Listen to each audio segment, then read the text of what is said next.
Us. Yeah. So everybody's getting it right today. As, all, us. Yes, small words. Powerful words, though. But it's true, it's us. Will we go in? Or will we stay outside when it comes to forgiveness? Do I harbor resentment or do I forgive? That's the question for each and every one of us.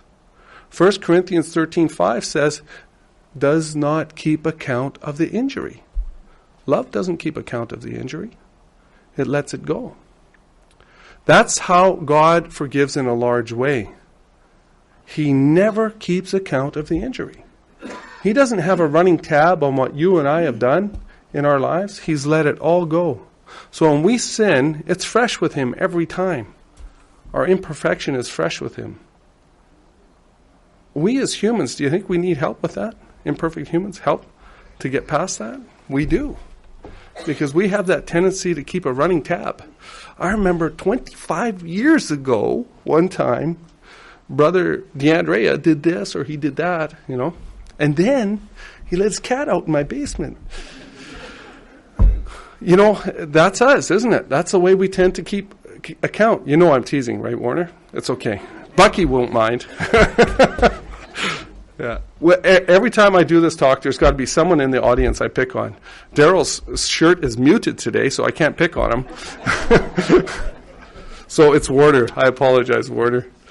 So the point being is that Jehovah God doesn't take offense. He looks for ways to forgive in a large way. A living example of that is Manasseh. Manasseh committed grievous sins against God. He was born in the 15 extra years that King Hezekiah got when he prayed that he not die. And so his father died when he was a young boy. Was that why he was angry at God? Who knows? But he sinned in every possible way. He put phallic symbols in the temple yard. He worshipped the stars. He burned children alive. And Jehovah forgave him. After he was in a prison, praying for help and acknowledging his wrong, Jehovah forgave him, restored him to the kingship. And he actually had a positive effect on Josiah, his grandson. So, does Jehovah forgive in a large way? Imagine if Jehovah kept resentful for all those things that Manasseh did and said against him when he worshipped these foreign gods. But Jehovah didn't take it to heart. Jehovah teaches us a lesson. As imperfect humans, we should even more so not take offense when somebody says or does something against us. Ecclesiastes chapter 7 and verse 9. Let's look together and see what it teaches us about taking ourselves too seriously. Ecclesiastes 7 and 9.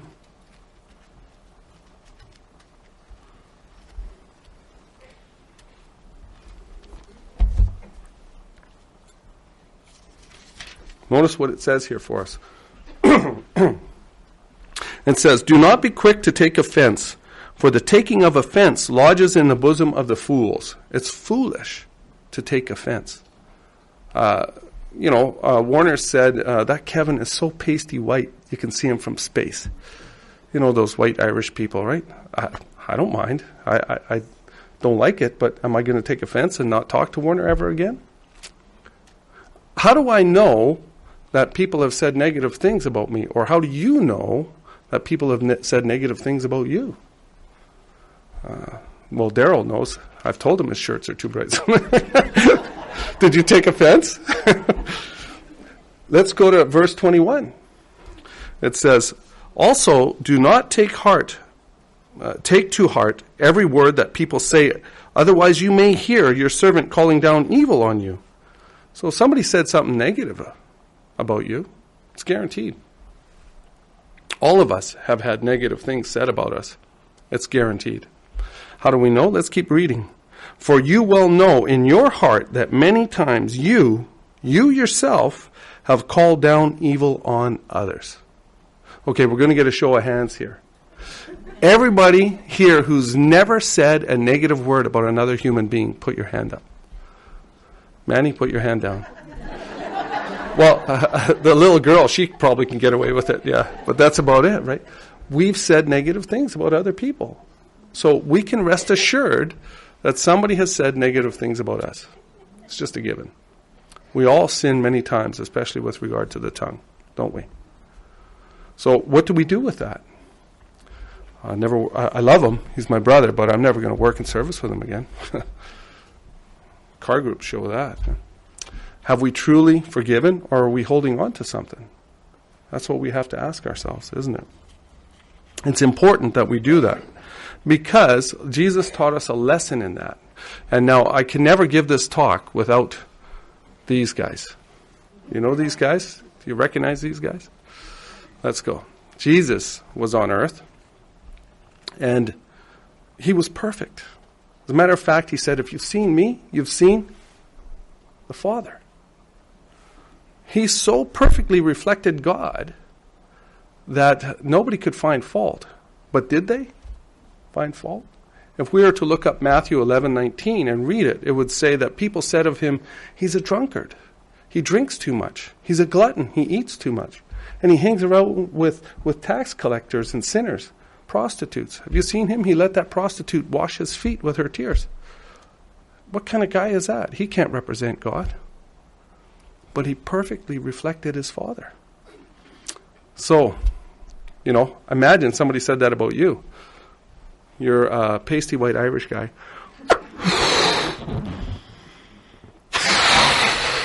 That first one really hurt, so you got to get a little extra in there. Brother Quinn eats too much. Have you ever seen him? He's a presiding overeater. He drinks too much. Have you ever seen how much he drinks? He talks too much. I know you've all said that.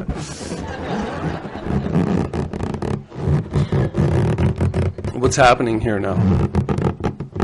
What's happening to the balloon? It's harboring air, but what's happening to the skin of the balloon? It's getting thinner. So what happens if we're thin-skinned? What happens to us? Have you ever had friends that are thin-skinned? They can't take anything, so you walk on eggshells around them. It's like you don't know what to say or do, because if you say the wrong thing, they could go off. What happens if this thing went off? I'm not allowed to pop it. You know that, right? You've heard this talk. Because I get in trouble. But it would take a very small thing to pop this balloon, wouldn't it? Okay? And also, we get like this. Hey, Daryl? Oh, sorry. Excuse me. We start to whine if we're thin-skinned, don't we? We start to complain about everything around us, about the congregation, about the brothers and sisters, what this one said, what that one said, what this one didn't say, who I had to work with in service, what I, on and on it goes.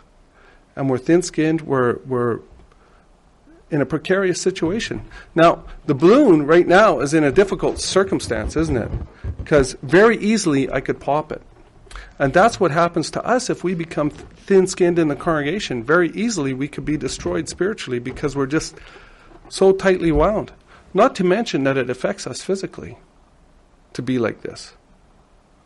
It's worse for our health than smoking, they say, to be uptight all the time, to be angry or upset. And so we need to let things go. Not like this, though. If we let it go like that, we could end up out the door.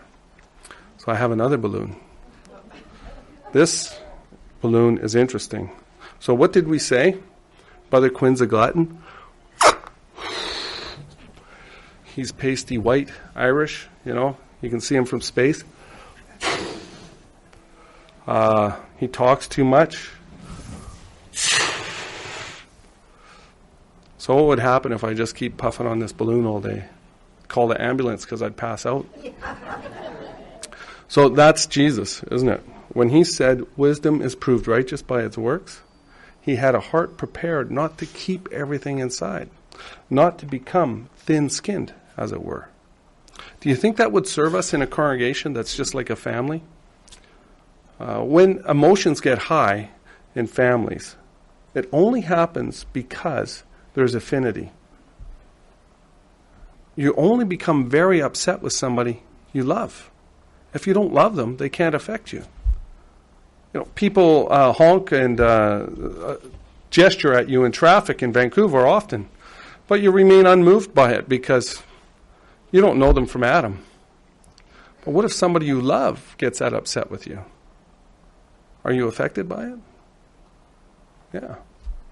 So you can only be hurt when there's affinity. That's the truth. And so if you're upset by something somebody did in the congregation, it's because you love them. Or if it's by somebody in your family, it's because you love them. And so rather than allowing these things to build up to the point where we become thin-skinned, why not seek a way to be forgiving, to be like Jesus, to let it go, and to work on repairing the relationship? These things identify us as true Christians. Anybody who has a wedding ring could take their wedding ring off and it'll have a stamp, hopefully, inside that says genuine gold. It's called a hallmark. A hallmark. You know what? It's not a greeting card. It's a stamp of genuineness, the real thing. What is a real Christian? A genuine Christian. Paul called Timothy a genuine child of the faith. What did he mean? He meant that Timothy applied the Bible in his life for real. He learned it, he accepted it, and he applied it. John 13:34 and 35. Let's go there. The hallmark of Christianity.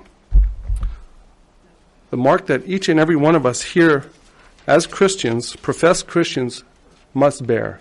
I say that professed very lightly. I know you're all genuine Christians. I know you all. But there's many who profess Christianity, but they don't have this. Let's take a look at what it is. Verse 34, John 13. I am giving you a new commandment, that you love one another, just as I have loved you. You also love one another. By this, all will know you are my disciples, if you have love among yourselves. Interesting, eh? We have to be forgiving. If we don't, if we're not, we're no longer identified as a Christian, a follower of Christ. 1 John 4 tells us that if you say you love your God, but you don't love your brother, you're a liar, it says. You can't love God if you hate your brother. It's not possible. And it doesn't identify us anymore. I think everybody here wants to be identified as one of Jehovah's Witnesses, as a Christian, as somebody who worships God and values God. Then we have to have this love. 1 Corinthians 13:5, or is it 2 Corinthians 13:5? One or the other. Love does not, what? Keep account of the injury. It lets it go. That's what love does. It throws that outside.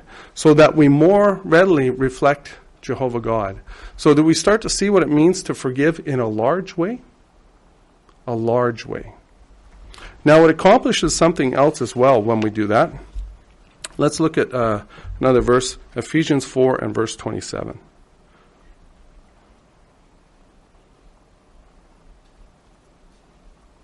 Ephesians 4 and 27.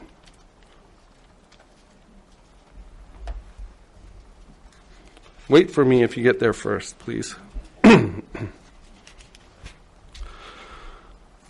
This is the other thing that it accomplishes when we love as a genuine Christian. It says, do not give the devil an opportunity. If we are not forgiving in the congregation and in the families, if we're not careful and forgiving with each other, who gets in the door of our family or of the congregation? Well, it's Satan. He uses divisions to divide. If you can't go in service with a brother, you need to find a way to make it better. Because if you don't, you're making room for Satan in the congregation. We don't want him in the congregation or our families. So that question we started out with, do you harbor resentment or do you forgive? How do we want to answer it? Well, it's clear, isn't it? We want to be forgiving like Jehovah. There's some things that accomplishes. The first thing it accomplishes is it opens the door for our sins to be forgiven, does it not? That's what we learned right out of the gate. If we want our sins forgiven, we need to be forgiving. The second thing it accomplishes is it makes us healthier people. both emotionally, spiritually, and even physically. Because if we take to heart and take offense at everything we hear, it's not good for us. So we need to learn to let it go, don't we? So we'll have more peace. And very, very importantly, there'll be more peace in the congregation, won't there? There'll be peace between brothers and sisters, husbands and wives, parents and children, if we're forgiving. So I'll leave that question with you now. Do you harbor resentment or do you forgive?